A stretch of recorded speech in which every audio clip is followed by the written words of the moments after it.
전 신우 입장이고 새언니 이야기를 써보려고 합니다. 글이 길어요. 먼저 새언니가 오빠랑 결혼하기 전 이야기를 하자면 둘은 동갑내기고 고등학교 때 같은 학교 다니고 한 동네에 살았다고 해요. 저는 오빠 낳아주신 어머니가 돌아가시고 재혼한 둘째 부인 태생이라 오빠랑은 같이 살지 않았어요. 그래서 전 그 언니를 잘 몰라요. 오빠랑은 나이 차이도 나고 같이 안 살았지만 오빠가 나름 어린 동생이고 그래도 같은 피 섞인 내 동생이다 아껴주고 잘해주기도 했고 맞는 부분이 많아서 친하게 지냈어요. 그러다 보니 오빠 동창들이랑 노는 자리에도 가끔 껴서 놀기도 하면서 이런저런 얘기를 많이 들었어요. 그렇게 껴서 놀다 보니 그 언니를 보게 됐었는데 좀 여장부 같은 스타일? 술도 엄청 잘 마시고 이성 친구들한테도 스스럼 없이 대하는데 그게 안 좋게 보이진 않았어요. 근데 문제는 오빠가 결혼 준비를 하고 있을 때 일어났어요. 당시 오빠가 5살 차이 나는 참한 여자분과 상견례도 했고 결혼하면 작은 가게 하나 같이 운영하자면서 결혼 준비가 착착 진행되고 있었죠. 근데 이 욕정에 불탄 멍청한 오빠놈이 동창에 나갔다가 그 언니랑 사고를 쳤던 거예요. 시기 채 2달도 안 남았었어요. 애기 초음파 사진 가져와서 보여주는데 기가 차서 오빠한테 쌍욕을 퍼붓고 마구 때렸어요. 당장 지우라고 하라고. 예비 새언니는 어쩔 거냐고. 너 이 새끼 그런 놈인 줄 몰랐다고. 언니 불쌍해서 어쩌냐고 펑펑 울었어요. 근데 이 오빠 새끼는 이미 생긴 애 어떻게 지우냐고. 예비 새언니랑 파혼하고 이미 해놓은 준비 얘랑 식 올리면 된다고 헛소리를 하더라고요. 그렇게 예비 새언니랑은 파혼하고 그 동갑내기 동창 언니랑 기어코 식을 올리더라고요. 전 안 갔어요. 원래 결혼 예정이었던 예비 새언니 만나서 잘못했다, 내가 미안하다 무릎 꿇고 용서 빌었는데 이미 파혼하면서 사정 다 전해 듣고 크게 충격받았는지 제 얼굴 보는 것도 힘들다고 해서 연락하지 말자는 말만 들었어요. 한동안은 화나서 오빠 얼굴도 보기 싫다고 하고 찾아가지도 않고 연락도 다 무시했는데 이게 그래도 그간의 정이란 게 있는지 계속 빌고 설명하고 하니까 꽤 오래 지나면서 무뎌지기도 하는 건지 풀리더라고요. 새언니도 안 좋게 봤던 사람도 아니었고 그래도 새 생명 책임진다고 결혼까지 한 거 잘 봐달라기에 알았다 했었죠. 조카 태어났을 때 보러 갔었는데 너무 예쁘기도 했고요. 그러다가 좀 지나고 오빠가 위암이 재발을 했어요. 재발하면 더 크게 오는 경우가 많다고 입원해서 항암 치료까지 갔어요. 그러면서 새언니가 바빠지게 됐고 제가 조카를 봐주는 일이 많아졌어요. 근데 보니까 새언니는 간병인만 붙여주고 일하느라 바쁘다는 핑계로 오빠 병문안은 단 한 번도 안 갔고 둘 다 일손 놓고 있을 순 없으니 이해하려고 했는데 점점 저한테까지 짜증을 부리는 거예요. 오빠 결혼 전에도 봐오던 사이라 아가씨라고 안 하고 제 이름을 부르거든요. 아가씨야, 너 진짜 애만 봐주러 왔니? 혼자 일하느라 빠듯하고 지치는데 집안 꼬라지 보면 더 기운이 빠져. 아무리 집안일 안 해봤다지만 그래도 다 큰 아가씨인데 보이는 게 없니?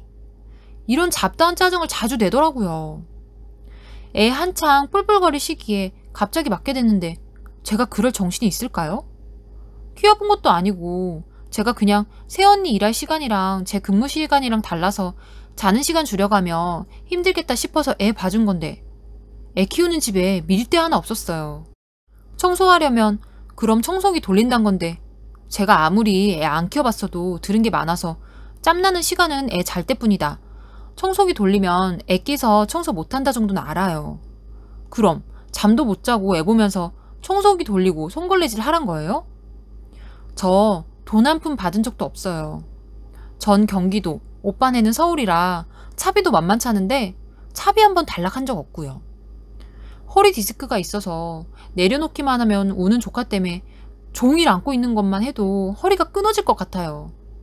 진짜 애 키우면 아무것도 못한다는 게 실감날 정도로 힘들었어요. 그럼 새언니는 왜 간병인 쓰고 일하면서 오빠 문안 한 번 안 간 건지 서럽더라고요. 몇 번 듣다 터져서 그럼 베이비시터 쓰라고 언니 진짜 그러는 거 아니라고 하고 나와버려가지고 오빠한테 가서 하소연했어요. 한 1년 그 집 안 가고 오빠만 가끔 보고 하다가 오빠 태어나고 그래도 한 식구인데 중간에서 너무 불편하다 화해해라 해가지고 외식하면서 적당히 풀고 지냈어요. 그 언니 뒤끝은 없어서 예전처럼 그냥 나쁘지 않게 지냈고 저도 조카 보고 싶어서 좀 꽁한 게 있었지만 종종 가서 놀아주곤 했어요. 하루는 조카랑 블록놀이 하고 있었는데 그땐 새언니가 자택근무 중이었거든요. 조카가 블록을 엄청 잘 쌓아서 이쁘고 기특해서 와 우리 조카 대단한데? 엄마한테도 우리 조카가 이렇게 잘했다고 자랑하면 엄마도 칭찬해주겠다. 그치? 하니까 애가 엄청 해맑게 웃으면서 블록 쌓은 거 가지고 가서 이렇게 하니까 칭찬받았다고 귀엽게 얘기하더라고요. 잘했다고 딸 머리 한번 쓰다듬고 칭찬해주는 게 어려운 거 아니잖아요. 근데 시선은 모니터에 고정돼서 무미건조하게 알았으니까 가서 고모랑이나 놀아. 바빠. 이런 식으로 아이가 걸리적거린다는 식으로 반응한 것도 한두 번이 아니에요. 저는 가끔 놀러 가는데 평소엔 오죽하겠어요? 제 조카 어린이집 다니면서 부모 호출이 잦다 싶더니 일명 관심병이라고 하죠. 애기들이 정이 모자라서 관심 받으려고 하는 행동인 병. 갑자기 명칭이 생각이 안 나네요. HD 뭐라고 하던데 그 판정까지 받았어요. 평소 꼬라지가 눈에 훤히 보이는 결과죠. 거기다 엎친 데 덮친 격으로 오빠는 가게 운영하느라 새벽같이 나가서 밤 늦게 들어오거든요. 어느 날 조카애가 이상한 소리를 내는 거예요.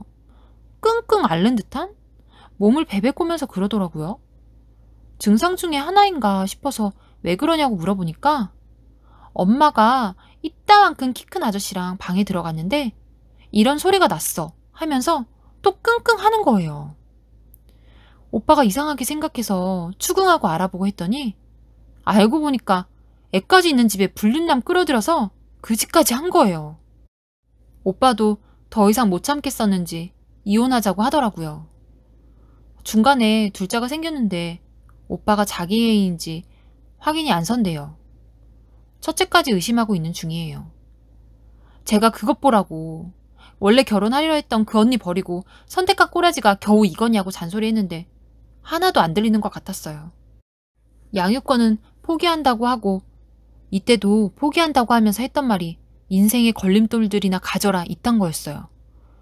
잘 해결되나 싶었는데 이제는 재산 분할로 골머리 썩게 하네요.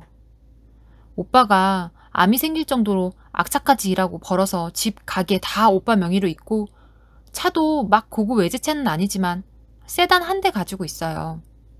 모아놓은 돈도 조금 있는 것 같은데 저한텐 얘기를 안 해서 몰랐거든요. 이건 다 결혼 전에 만들어둔 거잖아요. 근데 그 언니는 술 마시고 노는 거 좋아해서 모아둔 돈도 없고 애를 혼수로 가져온 사람이에요. 지금까지도 오빠가 사둔 집에서 그냥 살았어요. 당연히 가정가구 같은 것도 해온 거 없고요.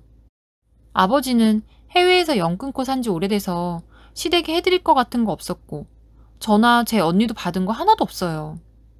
아, 결혼 전에 미니골드 가서 귀걸이 하나 사준 거?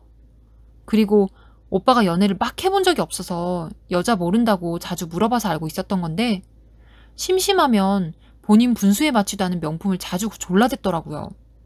사진 보여주면서 갖고 싶다고 했다는데 오빠는 진짜 그게 뭔지 몰라서 이거 어디서 파냐고 여자들한테 물어보면 안다던데 하면서 물어본 적이 꽤 돼요. 본인 월급으로 못 사니까 오빠한테 졸라댔겠죠. 언니 없을 때 장롱 슬쩍 봤는데 백만도 한 10개 정도는 됐던 것 같아요. 통장도 따로 쓰던데 오빠가 회계일을 오래 했어서 처음에 통장 관리 오빠가 한다고 했더니 이런 건 여자가 하는 거라며 우겨서 오빠가 5천 정도 있는 통장 맡겼는데 반년도 안 돼서 날린 여자가 그 여자예요. 그 후로 통장 따로 쓴다고 들었어요. 그 여자가 위자료를 물어주면 물어줬지 어디서 재산 분할 운운하는지 기가 차요. 아, 그리고 둘째도 첫째랑 증상 똑같아서 아직도 병원 다녀요. 전 보고 들은 거 적은 거라 더 있을 것 같은데 오빠는 이미 끝났는데 말해 뭐하냐고 입을 안 열어요. 요새 계속 술만 달고 사는데 애들도 걱정되고 오빠도 걱정되네요. 큰애는 엄마 정이 없어서 그런지 이제 엄마랑 같이 안 살 거라 그래도 무덤덤하네요. 낮에 오빠한테 갔다 왔는데 속상해서 저도 늦은 시간까지 술 퍼마시고 있어요. 일도 손에 안 잡히고 참, 진짜 사랑과 전쟁 소설 속에나 볼 법한 일이 내 가족 일이 되어 있고 한숨만 나네요. 마무리를 어떻게 해야 할지 모르겠어요. 전 아직 결혼 전인데 벌써부터 무섭네요. 추가 글입니다.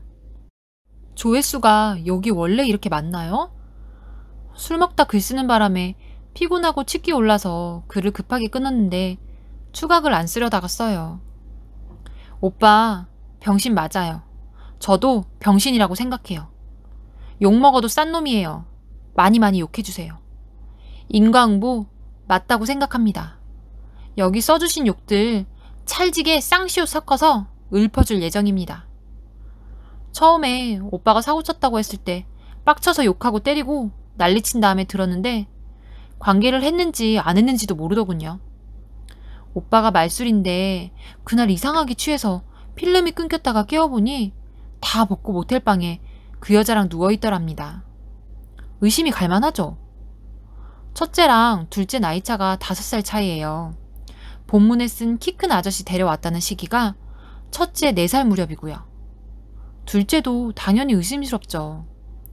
그리고 꼬치꼬치 캐물어서 들었는데 결혼생활 하는 동안 부부관계 거의 안 했답니다. 무슨 원샷 원킬이에요? 근데 이 오빠 새끼 친자 확인 안 하겠답니다.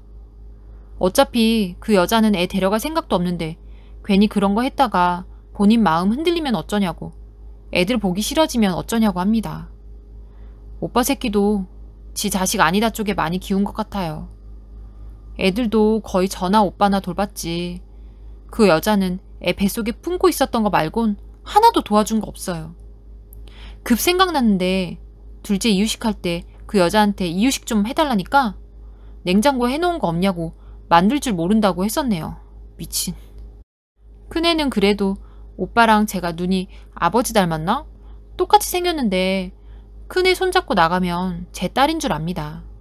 그거 하나는 위안이 되네요.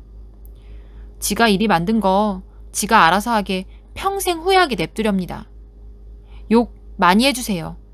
욕 좀 처먹고 정신 차려야 될 것 같아요.